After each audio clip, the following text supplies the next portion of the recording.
Good afternoon from Brussels, all in Europe and worldwide. You are with the EUROCONTROL Stakeholder Forum. The topic today is civil-military ATM cooperation implications of space operations.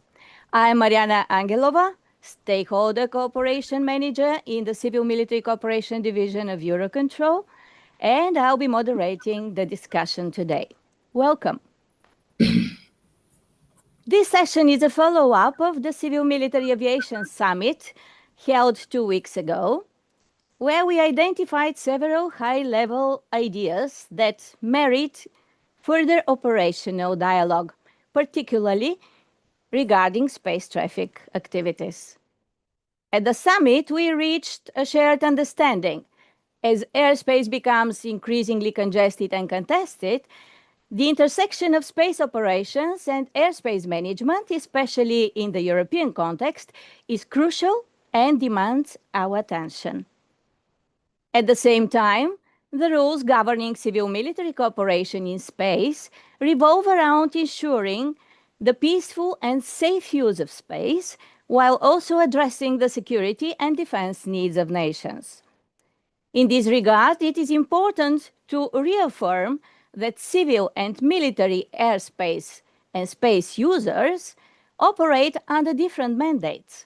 The civil sector focuses on safety, commercial growth, and predictability, while the military prioritizes security, defense, and operational flexibility.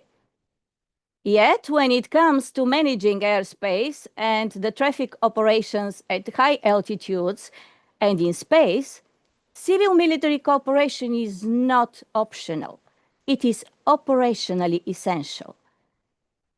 It is the key enabler for safe, secure, and efficient access to space across civil, military, and commercial domains.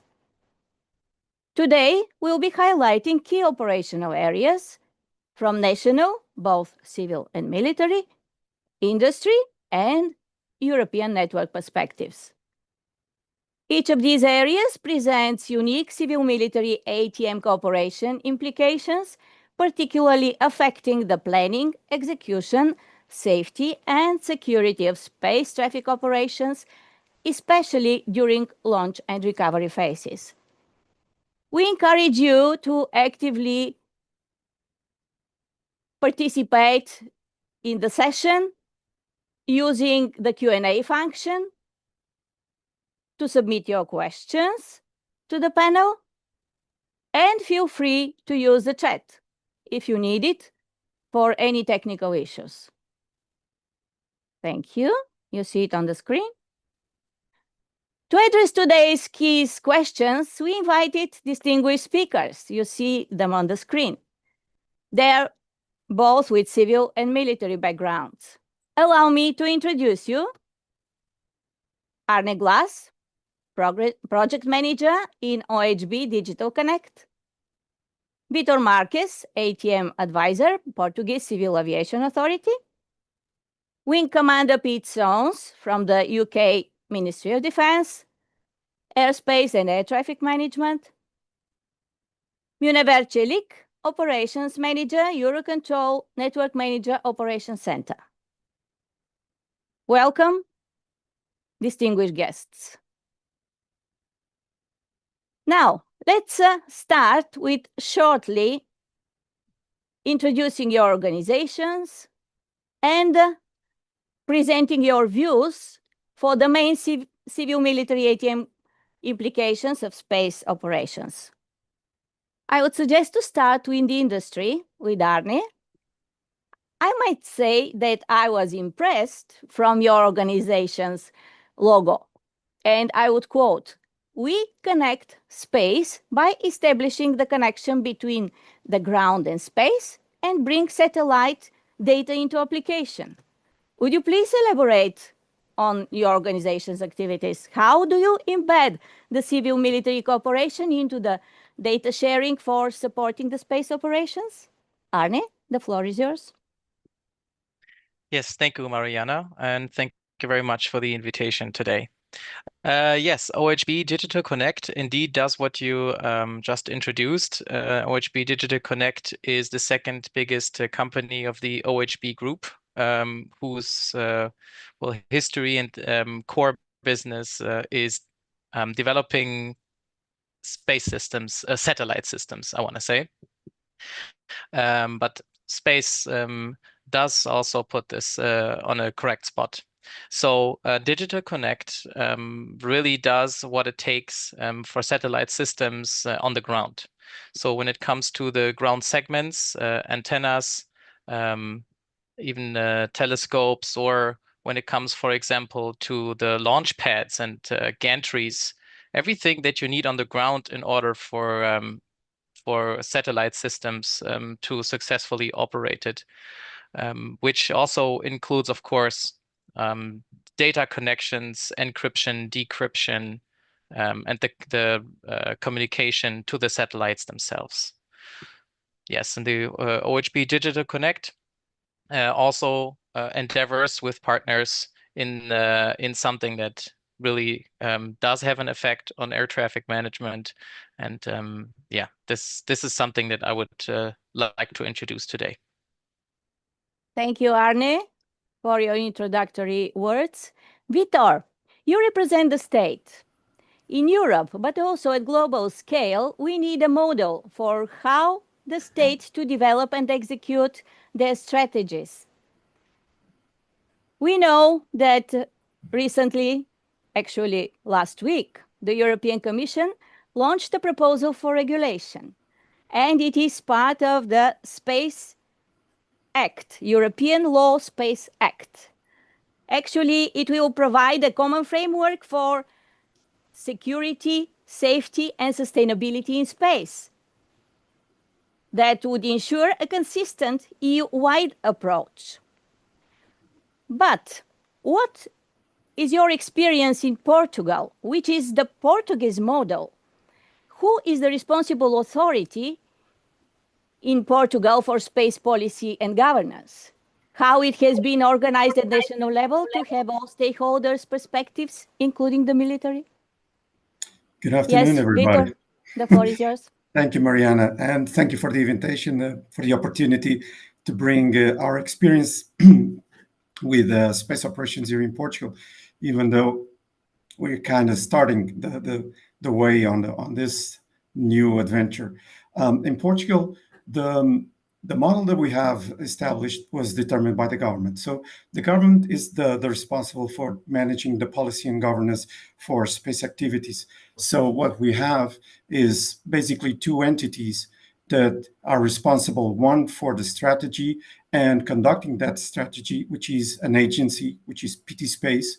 So this agency will act as a facilitator and a single point of entry for a promoter, for any promoter wishing to have space activities conducted in Portuguese territory. So what we find out is that sometimes the promoters would having some difficulty in addressing the state and getting their projects submitted to some authority or some entity that can then take them forward and push it through the required processes. So PT Space has taken that on board, but not only that, by establishing the strategy, they're also responsible to promote that strategy. So, and this, even though we didn't have any real space launches from our territory, the space strategy goes beyond the moment of launching the rockets or whatever objects you're sending into space or suborbital levels. So the strategy is also strengthening the knowledge of space activities, bringing the use to the space. So things like CANSAT or EUROC are major projects that PT Space develops in order that the new generations also have this appeal to the space activities. So the strategy at this point is strengthening the technical and the knowledge capacity to promote space activities, even though we may then be supporting launches in other states, but it will be the need to have this knowledge and this capacity at national level. And then you have the Space Authority.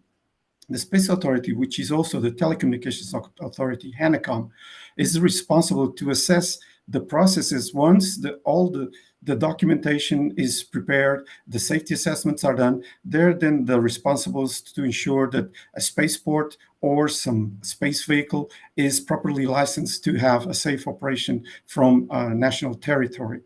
This is also complemented in the regional level because we also have in the Azores a regional office for space activities.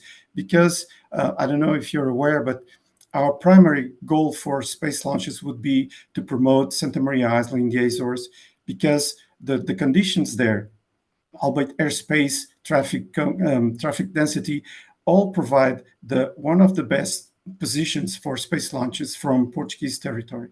So with this setup on the space side, then how do we incorporate the airspace side of the house, per se? So then PT Space is also, again, the promoter for involving the relevant stakeholders for any activity. And the example, again, would be Virgin Orbit launch, because PT Space was the initial point of entry directly contacted by Virgin Orbit, even before we had any formal contact from the UK government. So this was to show that, in fact, the PT Space was doing its job. It conveyed the information that they had at the time, involved the relevant stakeholders, and yes, we had the military involved from the incept, because this space launch was highly relevant for us because we didn't have any previous experience on any type of launch, and we're confronted with one of the most complicated type of launch. So with the first stage actually crashing offshore Portugal mainland. So we had to involve the maritime authorities, both military and civilian, the military from almost the three branches of service, because, well, not the army. But at this point, I would say that PT Space is the promoter to make sure that we have the proper involvement of all the stakeholders relevant for a specific activity which is space related. Thank you very much, Vito. I would like now to ask Pete. Pete, you also represent the state, but from the military side. How do you address the space activities at government level in UK? Who is the responsible authority in UK? We see that in Portuguese it is the Space Authority, but how it is organized in UK, and how the civil-military ATM cooperation implications have been covered. Before that, can I ask you to elaborate a little bit? What does equitable access to airspace mean in terms of space launch versus commercial aviation versus defense needs? Please, Pete. Okay, Mariana, thank you. Firstly, I have to say I'm not representing officially the MOD today, so all of these are my personal views, not official policy positions. Okay. In terms of equitable launch, that's quite an interesting topic that really is going to evolve as we get to understand the task in front of us with space launch. We have a well-established aviation environment that understands how we deconflict all of our activities at the moment. And space launch has introduced a new problem for us to resolve. How, at the moment, we really divide between state, which can be military or other activities, and commercial aviation. But when we do space launch, that can have more variety, because you can have state-sponsored launches, or you can have payloads that belong to the state, or you can have entirely commercial activity. So how do you decide who has priority? If I have, for instance, we had the Virgin Orbit launch, and that could have been seen as contentious because it was carrying the name of an airline. And that was potentially going to disrupt airline activity. If we go forward, we have to look who has priority, and they have to be very clear guidelines drawn out by people that are legally agreed, because we can't afford to have competition and conflict over how these things are sorted out. And whilst space launch can be in a very small time block, it has a huge area that it covers its activities over. As Vitor has just said, the Virgin launch impacted Spanish airspace, impacted Portuguese airspace. We're looking at launches from the North Sea now that if they're going northwards, they're going to impact Iceland, large areas of oceanic airspace. So how do we actually decide which launches, which activities have priority and who goes first? Because actually, whilst aviation has some options for rerouting and changes of timing, often a space launch may be dictated, its time could be to be a very, very well-defined launch window that it has to meet, because otherwise it can't meet its orbital target. So is going to be a really difficult problem to resolve. So yeah, that's how I see the equitable sharing of airspace. But how do we do things in the UK? Slightly different to Portugal. We have a joint and integrated approach to aviation. So that means the UK, whilst the UK head of spaceflight is within the Department for Transport, Defence is a significant stakeholder at all levels. My organisation, Defence Airspace and Air Traffic Management, we actually work within the CAA's offices in the UK. So we have good ties with them, and that means we have trust, and we can have open and honest discussions to understand how that activity influences the military, but also commercial aviation. And the UK government recognises the potential for space launch, and Defence has supported activities in a number of ways.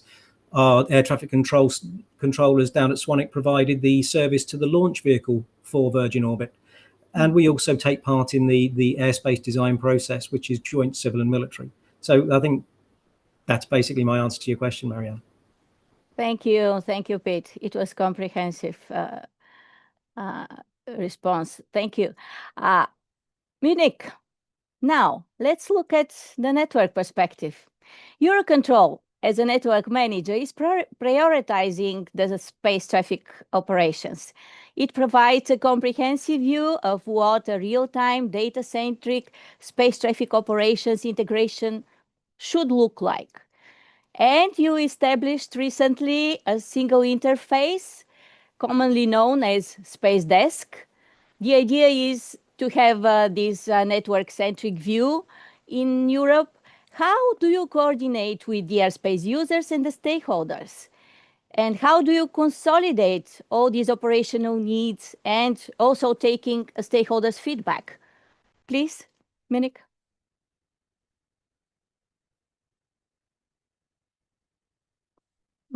We don't hear you. It's normal because my microphone was off. So thank you once again for this opportunity. Indeed, we are working towards a centralized space desk with a network view as a continuum of the network manager role being the central role in ATM, European ATM network. Good. The coordination with the airspace users, stakeholders, and consolidating the operational needs and feedback. Currently, we are operating, let's say, in the current operational model, which is based on ATFCM and ASM model, takes into account all the actors relevant to any propagated activity and the coordination process. Saying it easy than doing it, recent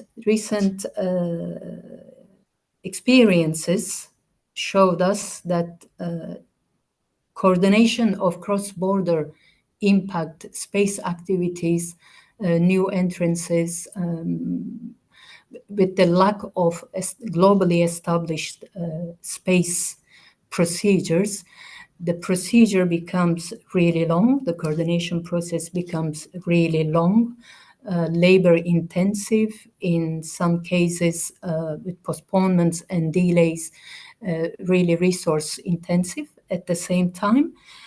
But right now, with the frequency of the operations that we have, we are integrating into our normal day-to-day operations. But this doesn't mean that everything right now is going fluidly and perfectly. Now, my fellow webinars colleagues, they talked about Virgin Orbit launch. Yes, we were involved quite heavily in that. Months of preparation, months of coordination. You see, when you have a cross-border activity, that sometimes means if you have 5 ANSPs, this could mean that 5 different ways of doing things. This could mean 5 different approaches to the same problem. So then for NM, it takes quite a long time to bring everybody around the table and ensure that the impact on European aviation is minimal. And that's the critical point for us here. Our priority here is to be able to continue supporting safe operations for conventional traffic. Our priority is to be able to give predictability to ATC units, so the operations are run safely and in an expeditious manner. But the experiences shows us that the impact is high, and with the future projections of increased numbers of traffic as well as increased number of space traffic, there is really big need for a global approach to the processes to create coordination and procedures that we can harmoniously address issues. Now, I have quite a list of projects that are solving these issues, but I'm not quite sure, Mariana, if you want me to continue on this right now or you want me to come back later. Let's come back later. I would suggest now that we deep dive into the operational part, and we'll see in practice how the coordination with the network manager also is done. I will give the floor now to Arne, that he will share the experience of his mission demo and the project that he led in cooperation and coordination with all the other stakeholders. Arne, please, the floor Yes. is yours. Thank you. I hope you can see my presentation. Yes, sound and clear. Okay, very good. And right from the start, I have to apologize. It is a comprehensive set of slides, which I'm not going to use too much time per slide, but it is to represent basically the approach that we have with OHB and with its goal and what has happened last year. So I want to say OHB and partners, but OHB is leading an activity which we call the offshore spaceport, or also European offshore spaceport. But at the moment, we are rather still in the early stage of this. So, and what is OHB's intention with this? So, as I pointed out, OHB is a group of companies with its origin in Bremen, which is located in the northwest of Germany. And well, the core business, you would see here 3 business units. And on the very left, where we have the business units of space systems, is the OHB System AG, which is the largest company we have in the group, which is developing, integrating, and manufacturing satellite systems. Here on the right side, we have OHB Digital, that business unit, which, like I said, does everything basically what it takes on the ground. And well, we have different companies here. We also do data links and processing for train tracks, for example. But OHB Digital Connect, what I'm with, is the largest company in this business unit with over 300 employees, where the group has over 3,000 employees worldwide. And our business, like I said, is everything that is happening on the ground. I have another slide. Like I said, I'm not going to stay long with each slide. What you see here in the dark blue portions is basically the business of the digital business unit. So we start with the main purpose, which is are the satellites in orbit. And in order to place these into orbit, we need the launchers, which I guess is clear. But now the question is, in order to have them in orbit and to have the ground segments established with its ground stations, so antennas, and we have the mission operators and the mission operation centers, then data storage and processing, and the end user applications, all of that implies that the satellite is put into place in its orbit with the launchers. And OHB is also a shareholder of the Rocket Factory Augsburg, which is in southern Germany located, and they are developing an orbital launcher. As you can hear, you can see some facts, but really in order really to cope with the demand of satellite systems, it implies that there is also the possibility to launch these satellites into orbit. And this in Europe is still, well, in a stage, I just want to say, behind other competitors on the other side of the Atlantic. And the question is really, where is it going to launch once it becomes operational? And here is the idea.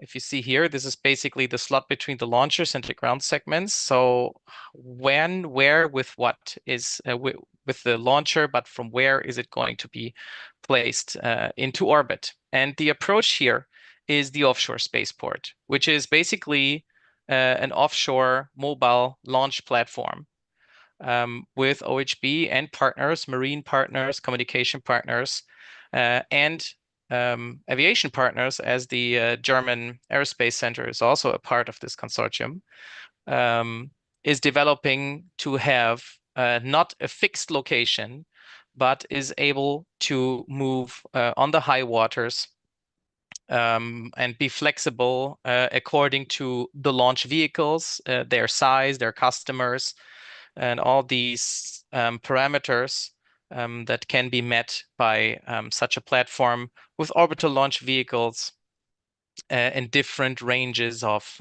size and whether it is suborbital or orbital. Okay, so this comes with an independent access to space for different kinds of customers, whether these are like new space, maybe startups, university groups, or private companies, maybe at a later stage, even military customers, which we already have for our satellite systems. And but for this, we identified that, you can see it on the left side here, the launch sites will become the bottleneck as the launch cadence is rising and the number of launch vehicles is rising.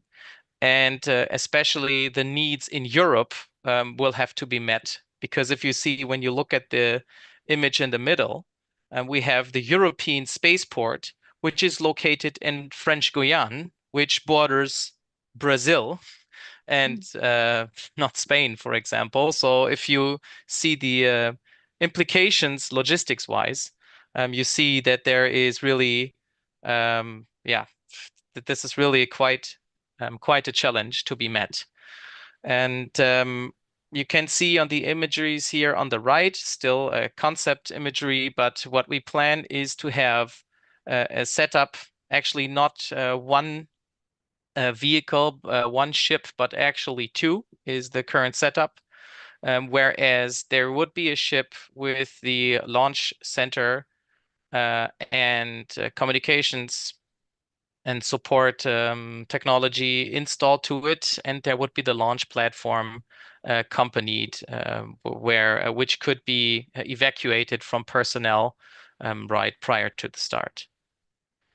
Yes, you can see that there is some operational constraints, and of course we're talking about the air traffic aspect of this today, but there would also be the flight safety of the launch vehicle. We have maritime aspects, then also the mission performance, and now we also need to take into account the regulatory and licensing, which has been an issue last year. I'm going to come to this, and of course the operational costs. So in order to save space onshore and eliminating disturbance to the public, the idea really is to take a flexible launch platform or spaceport offshore. All right, so what happened last year? Last year was our first demo mission.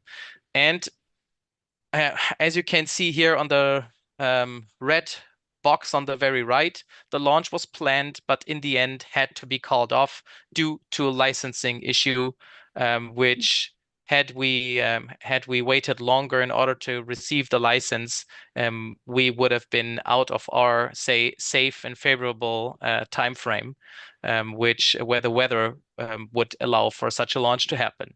But Nevertheless, let's take a look at the timeline here. So in June 2023, we had a first meeting with Eurocontrol, basically informing Eurocontrol that we had such a project running. And normally this would have been done with the national authority. However, the place where we planned it, and you can see where we foresaw the launch location, this was out of the German airspace. So the German authorities basically determined they would not be part of this. So we directly contacted Eurocontrol. And between June 23 and February 2024, there was some iterations in order to gather more data, what would be required. But ever since February 2024, it was a very, very tight schedule when we really said, okay, now we want to actually launch in June, which we later had to postpone slightly to July. So you might see in the slides some contradictory planning. Some slides would say June, some others say July, but just for a good overview, you see it here like this.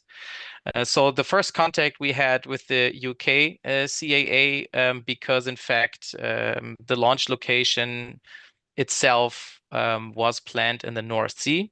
I'm going to show this on the next slide. And when it comes to the hazard and safety analysis, we did this throughout March. We defined the launch location, and as the launch location was then finalized, we also included NATs from UK and the Ministry of Defense at that time. The war between Russia and the Ukraine was already ongoing. So when it comes to the launch of ballistic missiles, somewhere where also at the same time there were certain military maneuvers by the UK MOD, we didn't want to basically, as someone or an entity not representing the state, basically. So we're the industry. We didn't want to startle anyone. So we also sent out information with the help of Eurocontrol to the NATO. And further on, we involved other authorities from Norway, Denmark, and the Netherlands. So in the end, by April, we had a bi-weekly meeting with at least 20 participants. And we also have been working on an AIC, which has then been published or at least finalized in May. And then the special group, the civil military cooperation group was also involved at that time. And in late May, we started drafting a letter of agreement between all the ANSPs and authorities that have been involved by that time. By June, we were over 30 people on the call that we had every second week. Everything coordinated by Eurocontrol.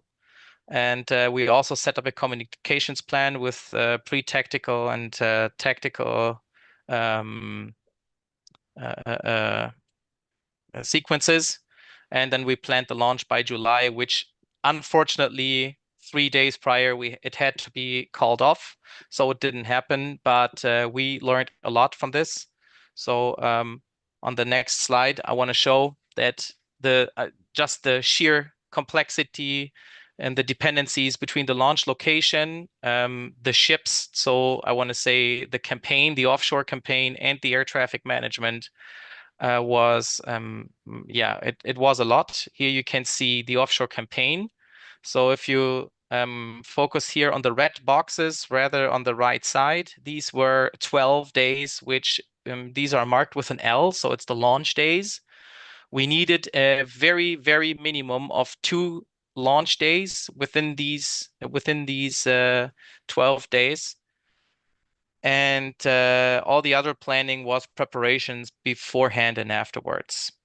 So these launch days imply that the ships are on the location with the vehicles, and everything was ready to launch, which until that point of time was, there was already quite a lot of work. And what we have done now, the launch location, you can see here, on the left image, the red marked area is the German exclusive economic zone. So it's not, it's just an economic zone and not, I want to say that the German state is not responsible for these waters and airspace, for example.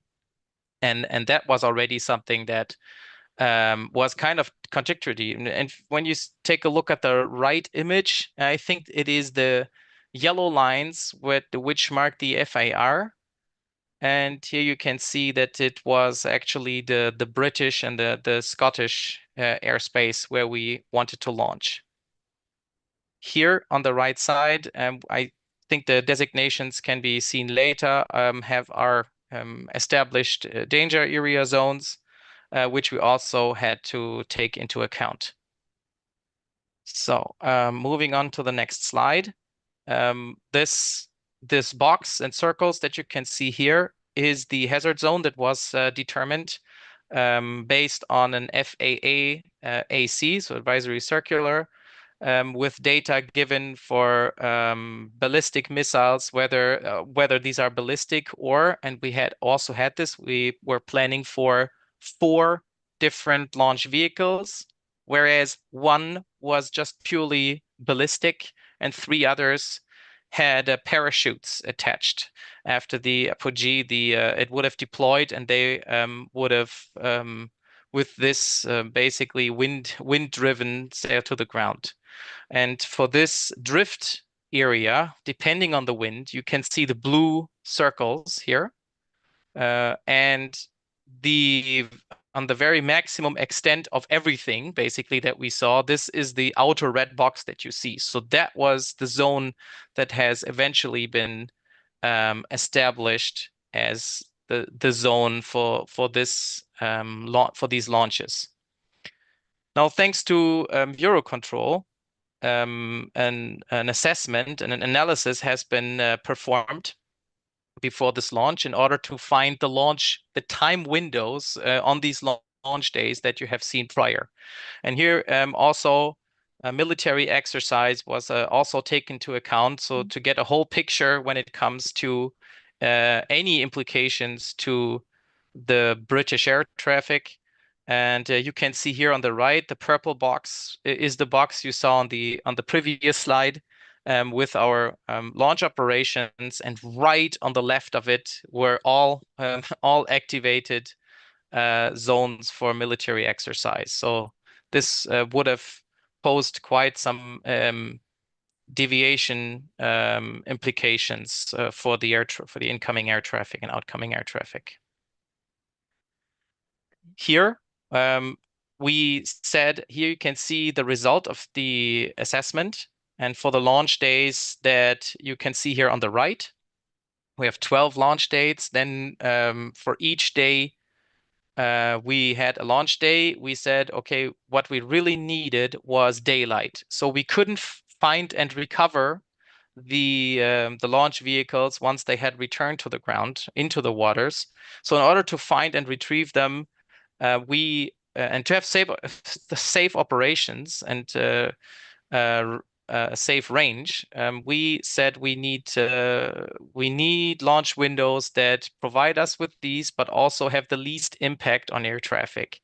And EUROCONTROL was so kind doing this for us. And then we found per day we had 5 launch windows, which then would have been taken into our schedule and were part of the NOTAM discussions before that, which we then had together with NATS and the CAA. Yes, but when it comes to the box, you see on the left hand, we are again in the hazard area of our launch operations that we planned. But it turned out that a small portion marked in yellow here was airspace delegated to Norway. So we needed them in the discussion. And as it further came out, there were also Danish delegated airspace for helicopter operations. So all of this had to be coordinated. And so this is why there was such a high number of participants. So everybody knew what was our plan, and everybody knew what everybody else knew. So this was very, very complex. And here you can see, for example, the communications plan that we have created, and also reiterated with, for example, Eurocontrol and the ANSPs. And for example, and in my role, just to explain my role as a project manager. So I am within the project management office with the OHB Digital Connect. And as such, as a project manager, I am just part of the project management team of this whole endeavor. I am not the responsible project manager. I am not that, Mariana, just coming back to your intro. But what I do actually is to lead the activities on the Bremen side, because OHBDC also has a site in the center of Germany. And my role was then the air traffic coordinator. So everything that was around the air traffic was to my attention. There was also a person who was the marine traffic coordinator. We had the launch safety officer. We had the mission director. So there was a comprehensive set of roles. But in the role of the air traffic manager, I had a phone on my hand and screens in front of me. I mean, we had very little time, so we had to find very pragmatic solutions. So what we saw at the time was really to use Flight Radar 24 to take a look at air traffic that might come, but knowing that this was this platform was dependent on ADS-B information. But when it comes to the tactical here, which you see on the right side, depending on the time remaining, I was really next to my phone, and any authority or any ANSP could have called me and said, "We have an emergency situation, so don't launch." And then I would have told the flight director. Or the other way around. If we have an issue and say, okay, I know per the NOTAM, we reserved the airspace, but we have technical issues, we're not going to use this or the next launch window that day, I would call off. And so everybody would be informed. So this was quite a comprehensive operation last year, and this was only the first demo mission. So yeah, in the end, we learned a lot, and we're still working on it. So this year, we did not plan for any further demo mission. But here on the left side, you can see that we do plan for a second demo mission very soon. Right now, we're having plans, but not yet fully confirmed. What we are planning a next demo mission in 2026. And not at the same location in the North Sea, but rather to the north, close to Norway. But really, these are plans in progress. In the end, just as a technical point of view, you see here the launch barge. So basically, the platform the launch vehicles would start from, then the control vessel close to it. And here on the right side is the mission control center in Bremen, which would be connected to the control vessel with voice communication, data communication, video surveillance, and all of this would be then, and this is a real picture. So that's not a rendering. It's actually, this is what our mission control center looks like. Yeah, what we're planning for the next mission to come. And right now, as part of this project, I just want to highlight when it comes to cross-border operations, if you will, with the German DLR developing the software where you see a screenshot here, is that we would be, as a spaceport, a stakeholder for this to provide data to such a tool, which then could automate safe maneuvers around any danger zone that would be predefined and activated in case of something happens, like a disintegration of the launch vehicle, for example, or here that you can see the second or third stage being detached during the launch, and the areas, like I said, are predefined, and any flight, you can see here these dots, and any flight where its vector would lead into this zone would automatically be highlighted on this screen. And so the responsible authority or ANSP can react to such a situation. So this is something that we are also connected to this. And for me, finally, my last comment on this is highlighting the very high launch cadence in the upcoming years. The European air traffic really needs to be, with automation technology, be made enabled to react very quickly, as both airplanes and launch vehicles are very fast objects. So in order to keep this safe, I'm very much determined that we need tools like this one to keep everybody safe, whether it is the UK or the European Union. Thank you, Arne. This was really interesting, I think, for the audience as well. They have some questions to you, but maybe I missed it. Why the mission was not completed? It is a perfect organization and planned. And one of the questions from the audience is, if you are German, why didn't you coordinate with the German space state regulatory authorities, but with Eurocontrol? Well, the first reason is last year, I mean, Germany does have a new government now, which has established basically a ministry for space operations to probably come up with space laws. Hasn't happened yet, but like I said, it's the new government. The last government we had has not established that. And this is why, in the absence of space regulatories, the aviation authorities did just not see to be responsible for such an operation. Okay. And eventually, to answer your question, it was called off because we didn't get the required marine license in time. So it is not related to ATM area. Okay. ATM was a prime operation, and I would like to take the opportunity here to express our gratitude both to Eurocontrol and the UK CAA and the military for taking this so seriously and working so well with us. Thank you very much. Okay, there is a question as well. The North Sea area is very restricted. Wasn't there other locations that you could really make this project and to envision it? Maybe for the Norway also is very restricted area there. So mainly in terms of airspace, available airspace. We know that there is no available airspace. Yeah, there is a lot of airspace, obviously, in the North Sea. I have to say, at the time where this has basically but a lot been, of restrictions.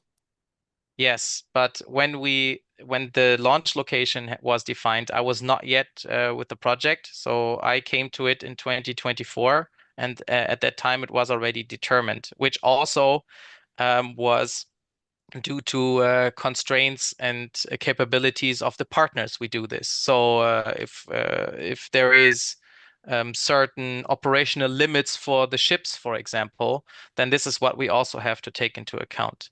And when it comes to Norway, what we now know is that there is less air traffic in that region than in the very center of the North Sea.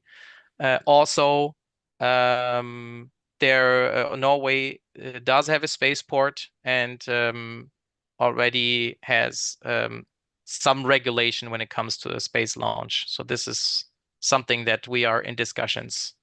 Thank you. Thank you, Arne. Right now. I would like to ask Pete about the space, the airspace available. The high seas airspace is divided on areas of national NSP's responsibility where they provide service to a crew in accordance with the regional ICAO agreements. And in Europe, the CAC states and the national NSPs, how they will perceive space launches in high seas? What do you think? High seas can actually be a bit of an issue, whereas outside the 12-mile limit, obviously you are in ICAO allocated airspace to the individual countries to provide an air traffic service. When within 12 miles of the coast and over land, obviously we apply national regulation, which is much easier for us. But the challenge is still the same. How do you allocate that airspace to an individual launch? In Arna's explanation, you saw how much time people have committed to making this happen for a single launch that didn't happen. And it was similar for the Virgin launch. So we have to develop processes that are going to be a lot slicker, because the resource implications of having a bi-weekly meeting to bring everybody together to deconflict a single launch is just not manageable as the numbers ramp up. So the challenge is who has jurisdiction. And as Arna showed, a lot of the new entrants to space launch aren't traditional aviation specialists, so they don't necessarily understand the problems. So they've chosen an initial location that, whilst it looks like a great place for their limitations, causes lots of problems for us. It was at the join of the two British FIRs. It was also right on the Dutch boundary and not far from other airspace. So the problems multiply the more stakeholders you have involved. But unfortunately, with space launch, you are almost inevitably affecting multiple countries. If you look, we went south with the Virgin launch, we were going north with German Offshore Alliance launch. And so you have to bring so many people in that the Space Desk is really the only credible coordinating authority in Europe, because they're the only people with all the connections. So it's difficult to answer your question, Mariana, because offshore is quite an unknown environment. We're all comfortable working onshore, but offshore, beyond 12 miles in international waters, does become a different problem, because you don't necessarily follow national procedures in all cases.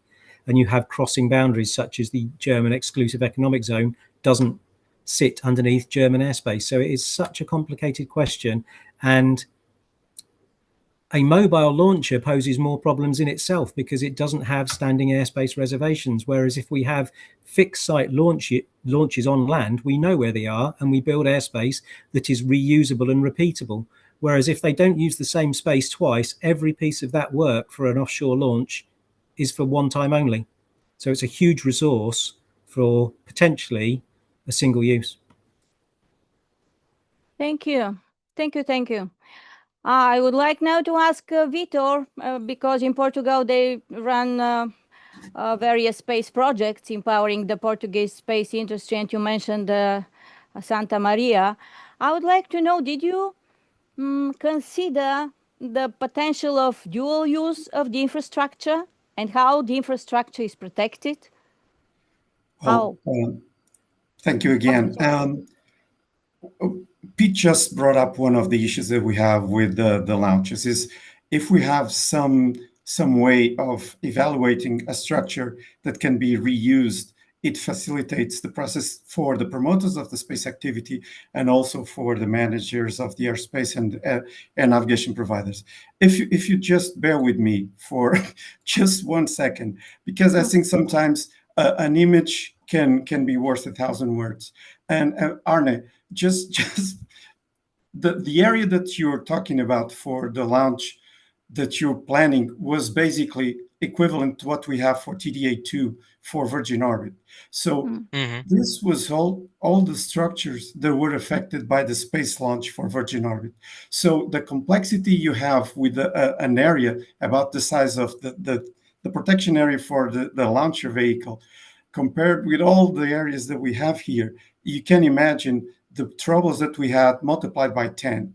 So we had to involve not only different ANSPs, different states regulations, And also, when we look at the way we had to incorporate both of our FIRs and also a very close coordination with the Spanish authorities, which were paramount for us to have a combined and consolidated approach to the same issues, so that the promoter would not have a completely offset direction of solutions from Portugal and another from Spain. So we also had bilateral meetings with Spain in order to promote that this block of airspace was actually published for the time needed for the launch window required, which was actually asked for 2 days. Even though it was very, very short time, that NOTAM would have to be active, because like Pete was saying, over ICs, you cannot reserve airspace on a flexible use basis. So you have to put it out there to the world that a danger activity is going to happen. And this TDA4 was actually the splashdown of the first stage. So we had to involve maritime, the environmental agencies, because this would then pollute the seafloor on this area. We had to know what type of debris we were getting in there. So I'm not going to get into much detail, but for a first launch in this area with countries that were never confronted with this type of activity, this was a punch in the face for Virgin Oil, because they already had this tried in the United States. But what we sometimes forget in Europe, and we still do that mistake, is to try and do a direct comparison to what happens in Europe and what happens in the United States, because the dimensions are similar, yes, but the systems are completely different. We're talking about one authority with airspace jurisdiction for the whole launch, and here we had to address 4 or 5 states. Now, the UKCAA did an outstanding job.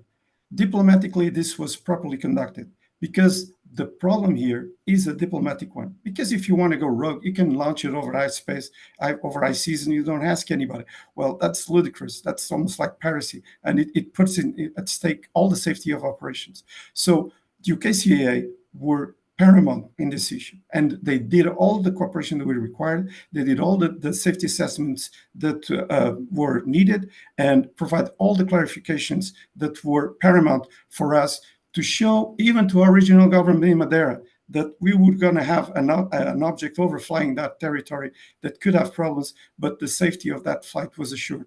So when we look at this, and if somebody is doing through all this process, the difficulty of all this involvement of authorities, ANSPs, and so on and so forth, if they're not aware of the impact that the airspace is going to have on their planning of the activities, then they're going to get a big punch in the stomach, and the delays that got to be inputted to the launch because of the safety issues associated with the airspace operations will maybe preclude the launch for some companies.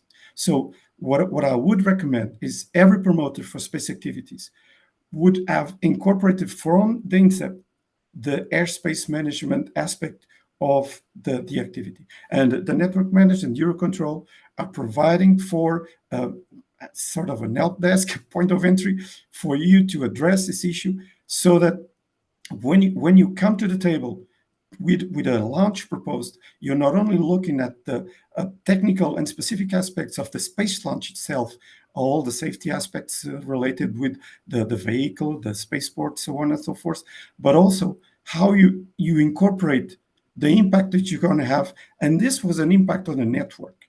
So the problem here is really the level and complexity of the European airspace. And whenever you have a launch as complicated as this one, the level of coordination that's required at national, diplomatic, technical, and even, as I said, in Portugal, we have the environmental agency, PT Space, the Space Authority, the military, the NSP, and the regional government looking at one space launch. And what I told at the end of the project to my boss was, if we have another one, I'm quitting the Civil Aviation Authority, because this cannot be the way of conducting business for space launches. There has to be a better way. And one of the better ways is probably, and I do a segue because Mariana initially talked about the European Law Space Act. The European Space Law Space Act, even though it's now for assessment, but it already includes relevant hooks to provide a basis to include this principle of safeguarding that every space launch will have to be prepared in accordance with rules and regulations that safeguard aviation and already established who's going to be involved from the inset. So, of course, then each country will have its own mechanisms to make sure that this coordination happens. But having already a law that makes clear something that we've been trying to incorporate very clearly in our national regulation is that space activities has to incorporate in its essence the involvement of airspace management and air traffic management. So I won't take any more time. Thank you very much. Thank you very much, Vitor. And I would like really to take from there that we really need to be included into the national frameworks, all the space traffic operations and management. And I'm sure that the European Commission will finally get a very, very good document and regulation that we at EU at least will follow. I would like just one question to ask to Munich. Can you please tell how you ensure this and establish this coordination with the airspace users and all the stakeholders that the colleagues before mentioned? And we have a military liaison function at the Network Operations Center. How do you involve the MILOS into the activities of the Space Desk, for example? Thank you. Okay, thank you, Mariana. I would like to first thank Arne for demonstrating how complicated, how labor-intensive, how long, complex, and everything around it with all these actors, network impact assessment, repeated windows, everything that took us 7 months, and yet it didn't happen. That's a very good example to show how operationally it becomes difficult to manage the cross-border element of such exercises. The first example was Virgin Orbit. Vitor showed us the complexity around it. I was going to talk about this also alongside with GOSA. And I also want to thank Pete highlighting the need for Space Desk. I mean, all in all these exercises, all these experiences, no matter how limited, it is very labor intensive, very impactful, and very costly in terms of resources and impact on the civil traffic. To me, everything indicates that we are in the right direction, working towards a single Space Desk. The EUROCONTROL Network Manager Operations Center and EUROCONTROL Network Manager right now is a single entity to coordinate all the activities in the ATM, European ATM, everything. That includes military activities, right now space launches, that includes crisis, that includes heavy capacity situations, weather, and increasing traffic, and limited airspace, fragmented airspace, everything else. So that really indicates that we need to have yet another function here that will have the global view and network-centric approach to these issues. Now, I have in my list a lot of things to mention about the projects Eurocontrol is taking part in initiatives. I'm not sure how much time I have here, Mariana, but coming back to how do we manage this? Just a little. Just a little, specifically to that and to Milo. We have established an NM space coordinator role here. My colleague Marta Hernandez is the space coordinator. Arne will know her very well. I am involved with space activities as an operations manager here. So we have a team of people trying to follow up all these activities. Now, I asked in parallel to Marta, how long did it take this? 7 months. What was the complexity? It was in the German waters, airspace belonging to UK, but delegated ATS services to Netherlands and Denmark. It cannot be more complicated than this from the network perspective to manage such. Like Pete said, if it would have been on land within one ANSP with one rule, one governing process, That would have been much more easy and simple. Now, going back to our processes, as I said, we have a space coordinator role that is the link with newcomers, the space launch operators, and anybody else that will join us in the future, and the internal stakeholders, meaning that we have a strategic team that takes over the planning elements. We have an ASM section, takes care of the ASM-related issues. Then we have operations, and within the operations, we have the expertise and the MILO, so military liaison officers. They're very important into this process, but not only into every process we have in the ops room. They became our natural component, if I may say in this way. They are the direct link with military. We can take this example, but I can also take you the example of last couple of years of political situation, the crisis, the immensely increased amount of military activity since the Ukraine crisis. You know that better than I. It facilitates so much when you have these officers. I mean, they are excellent people. They are gentlemen and officers. But they bring this direct link. They bring this direct understanding. And equally, they bring the understanding of network to the counterpart. And they explain why we need that airspace. They explain why we need to move that activity, which was one element in the GOSA exercise. The location chosen was very close to two military activity areas, apparently. And that meant that there should have been a lot of military coordination, military-civil coordination. And it happened. And according to the feedback from this exercise, it shows that the coordination with military counterparts worked very well.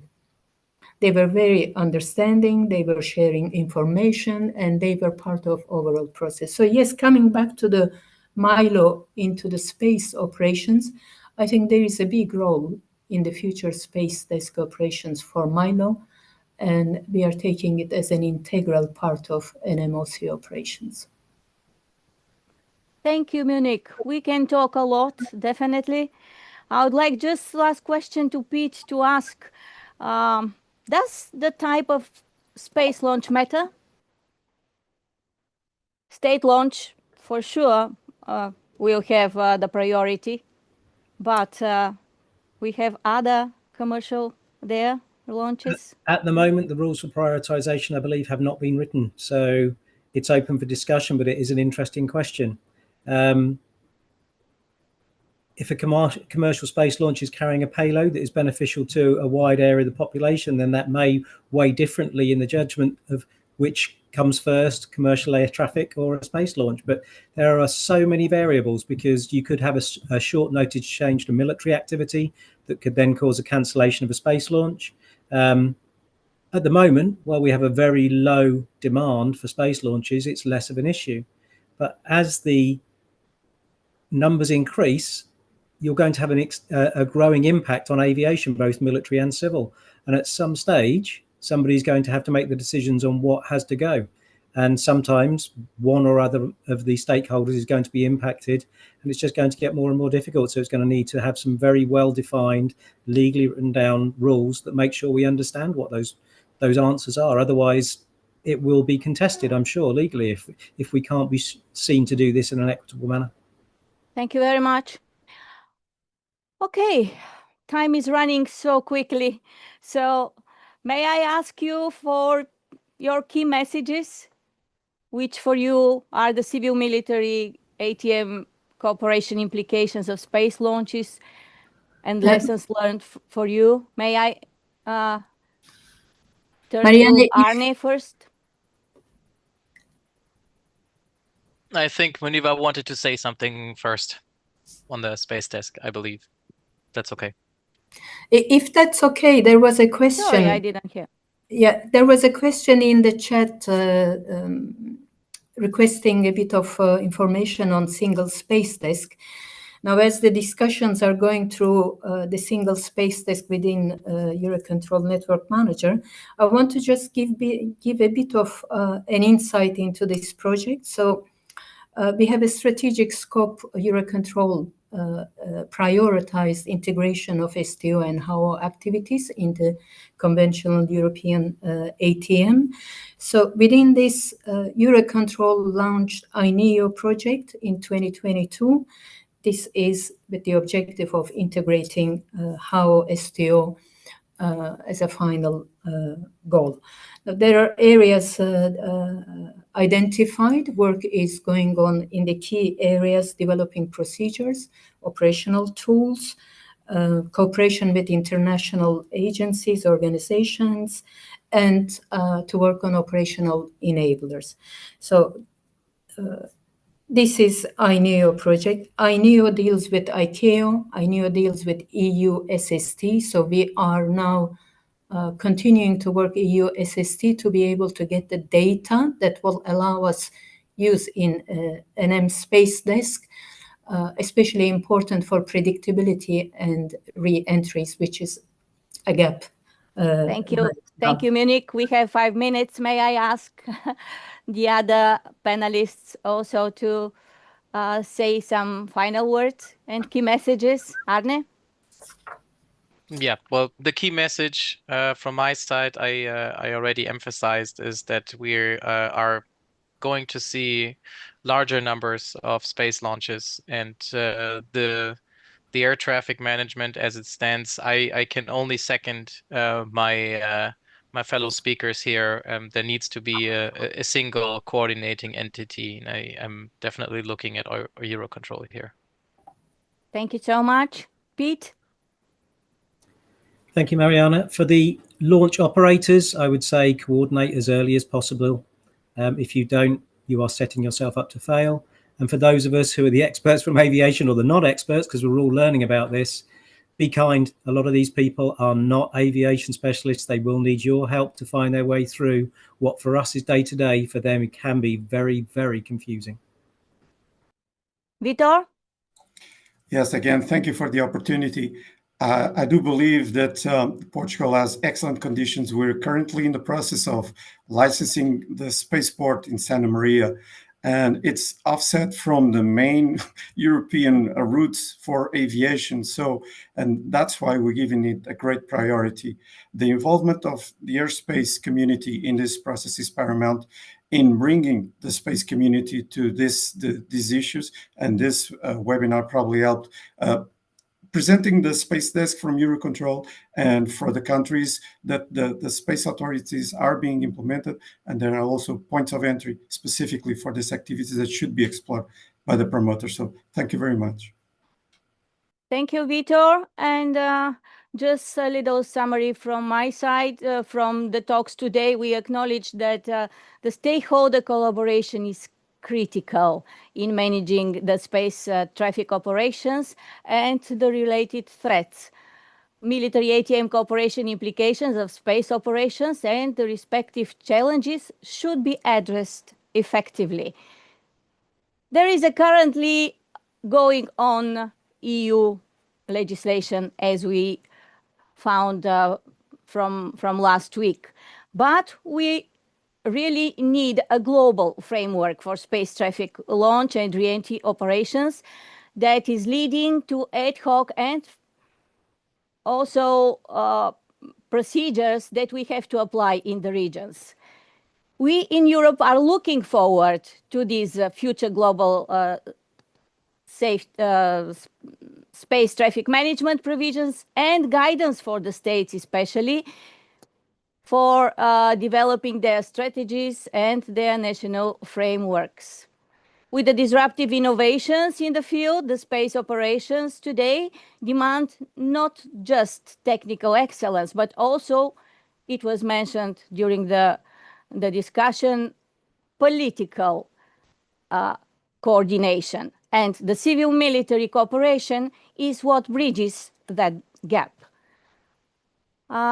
We in Eurocontrol, we provide civil, military, technical, and operational solutions, and we try to make the things happen. It is one of the organization's priorities to address the evolution of the airspace with the new entrance integration. We talked about them, including the high airspace operations and the space traffic operations. Eurocontrol also facilitates coordination and supports the states, the aviation stakeholders, and the European institutions to achieve the European goals and enhance the performance of the network.